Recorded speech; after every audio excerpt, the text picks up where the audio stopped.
Hello everyone, my name is Punita Sharma and today I am going to teach you about e-commerce. Okay, e-commerce. Two words हैं e and commerce. E means electronic and commerce means your business. ठीक है, अभी तक business हमारा selling and buying था. Buying and selling means हम लोग goods को परचेज कर रहे हैं, सेल कर रहे हैं, बट वो अभी तक एक बिजनेस से दूसरे बिजनेस तक था, बट वो डिजिटली नहीं था. डिजिटली के लिए हमने ई कॉमर्स चूज़ किया. ठीक है, ई कॉमर्स मीन्स आपका जितना भी प्रोडक्ट्स है, आप जितने प्रोडक्ट खरीद रहे हो या बेच रहे हो, तो वो ओवर द इंटरनेट हो रहा है. यानी कि हमारा जितना भी ट्रांजैक्शन होते हैं, या हम कुछ खरीद रहे हैं या हम कुछ बेच रहे हैं, तो वो सब चीज़ें क्या होंगी, इंटरनेट के थ्रू होगी. इंटरनेट के थ्रू कैसे? फॉर एग्जांपल आप लोग डेली यूज़ में लेते ही होंगे अमेज़ॉन, मिंत्रा, इन पे शॉपिंग करते ही होंगे. ठीक है, अमेज़ॉन, मिंत्रा पे आप लोग क्या कर रहे हैं, शॉपिंग कर रहे हैं, बट वो इंटरनेट के थ्रू ही हो रहा है. अगर आप लोग कुछ प्रीपेड ऑर्डर्स हैं या पोस्ट पेड ऑर्डर्स हैं, वो सब क्या होंगे, इंटरनेट के थ्रू होंगे. अगर इंटरनेट ही नहीं होगा तो ट्रांजैक्शन नहीं होंगे. सो बेसिकली ई कॉमर्स जो है वो हमारा buying and selling goods and services over the internet. Okay, next is advantages of e commerce. अभी तक आपको पता चला कि ई कॉमर्स के अंदर क्या हो रहा है, गुड्स एंड सर्विसेज जो हम हैं परचेज कर रहे हैं, सेल कर रहे हैं, ओवर द इंटरनेट कर रहे हैं, इंटरनेट के थ्रू चल रहा है सब कुछ काम. लेकिन ठीक है, हर चीज़ की एडवांटेज भी होती है तो डिसएडवांटेज भी होती है. तो ई कॉमर्स की क्या एडवांटेजेस होगी? ऑफ कोर्स सभी एडवांटेज है. आपको एक जगह से दूसरे जगह जाके कुछ खरीदना नहीं पड़ रहा या कुछ सेल नहीं पड़ रहा. आप लोग जो भी है, जितना भी काम होता है ओवर द इंटरनेट या फिर एप्लीकेशंस के थ्रू आपका सारा काम हो रहा है. बट इसकी एडवांटेजेस मैं एक बता देती हूँ. सबसे पहले एडवांटेज है हमारी कि हमने आज प्रोडक्ट खरीदा, ठीक है, हमें वेराइटीज़ मिलेगी. वेराइटीज़ प्लस हमारी जो कॉस्ट होगी वो हमारी चीप होगी. चीपेस्ट कैसे होगी कि आप लोगों ने देखा होगा अमेज़ॉन पे हम लोग चेक करते हैं तो कोई प्रोडक्ट होता है, वो हमें शॉप पे तो हो सकता है 200-300 का मिल रहा होगा, लेकिन अगर हम अमेज़ॉन पे चेक करते हैं तो वो 100 रुपीज़ में ही हमें वो मिल जाता है. बाकायदा हम लोग वहाँ जा भी नहीं रहे हैं, हम लोग सिर्फ फ़ोन उठा रहे हैं, फ़ोन पे देख रहे हैं और हम आराम से अपना ऑर्डर कर रहे हैं. ठीक है, एडवांटेज एक ये हो गई. एक हमारी क्या होती है, कॉस्ट जो है हमारी कन्वीनियंस की रिड्यूस हो जाती है. कैसे कि हमें जाकर अपना पेट्रोल नहीं खर्च करना पड़ रहा है कि किसी शॉप पे या पर्टिकुलर किसी प्लेस पे जाके हमें वो चीज़ खरीदनी पड़ रही है, या हमें जगह जगह जाके कोई चीज़ को सेल करना है.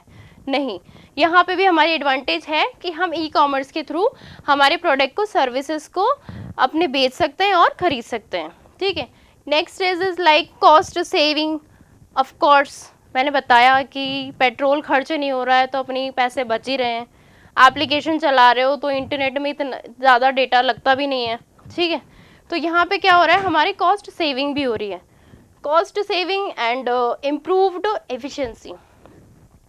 आपको मैंने बताया था कि इससे क्या होगा, आपका एक तो टाइम सेव होगा.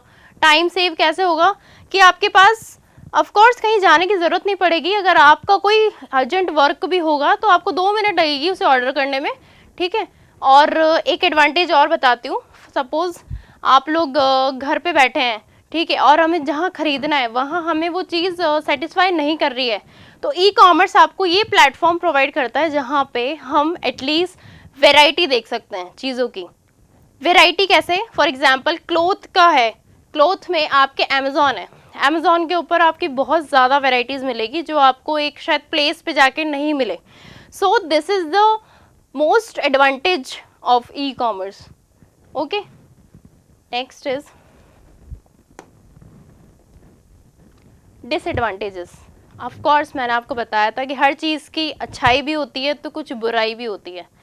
सबसे बड़ी बात होती है कि अगर हमारे पास इंटरनेट ही नहीं है तो हम ई कॉमर्स को एक्सेस कैसे करेंगे. अगर जो पीपल हैं, जिन लोगों के पास इंटरनेट नहीं है अपने फ़ोन में, तो वो ई कॉमर्स को एक्सेस ही कैसे करेंगे. जिनको फ़ोन ही चलाना नहीं आता वो लोग ई कॉमर्स कैसे एक्सेस करेंगे.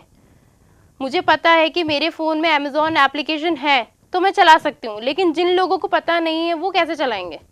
ठीक है, दूसरी बात कि हो सकता है कि ठीक है आज हम खरीद रहे हैं कहीं पे चीज़ें, हमें पता है कि वहाँ पे वो चीज़ अच्छी मिलने वाली है, बट आज अगर हम अमेज़ॉन पे या मिंत्रा पे या किसी भी वेबसाइट पे जाके कोई चीज़ परचेज़ कर रहे हैं तो उसे हम फिज़िकली नहीं देख पा रहे हैं.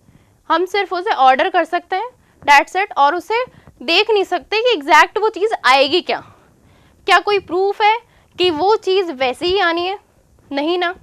एक होता है कि हम वहाँ जा रहे हैं, जाकर हमने खरीद लिया, डेट्स इट। लेकिन एक है वो हमने ऑर्डर किया है, उसे शिपिंग में टाइम लगेगा, देन डिलीवरी में टाइम लगेगा, देन वो हमारे पास आएगी, तब हमें पता चलेगा एग्जैक्ट वो प्रोडक्ट है क्या। सो डिसएडवांटेज में एक और मैं बता सकती हूँ आपको कि सबसे बड़ी बात है कि अगर इंटरनेट है तो बात आती है सिक्योरिटी की।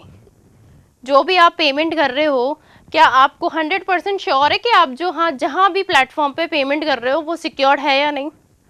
इंटरनेट की कोई गारंटी नहीं है, ठीक है। आज आप कहीं पेमेंट कर रहे हो तो क्या आपको पता है कि वो सेफ है? नहीं। अगर आप फ़ोन के थ्रू पेमेंट कर रहे हो तो वो सेफ नहीं है। इसीलिए इसमें कुछ डिसएडवांटेजेस भी हैं। एक है अपना fear of expectation versus reality. Of course मैंने आपको बताया था कि जो हम खरीदना चाहते हैं और जो हम खरीदना नहीं चाहते। फॉर एग्जाम्पल, मैं आज गई और मुझे चाहिए था फैब्रिक के अंदर साटन चाहिए था और मेरे पास सिल्क आ गया, तो वहाँ पे मेरी गलती नहीं है, वहाँ पे ई कॉमर्स की भी गलती नहीं है। गलती ये है कि जो आपको दिखाया जा रहा है एग्जैक्ट वो आ रहा है, लेकिन क्या गारंटी है कि जो आपको बताया जा रहा है वही आएगा। So these are the advantages of e commerce. Thank you.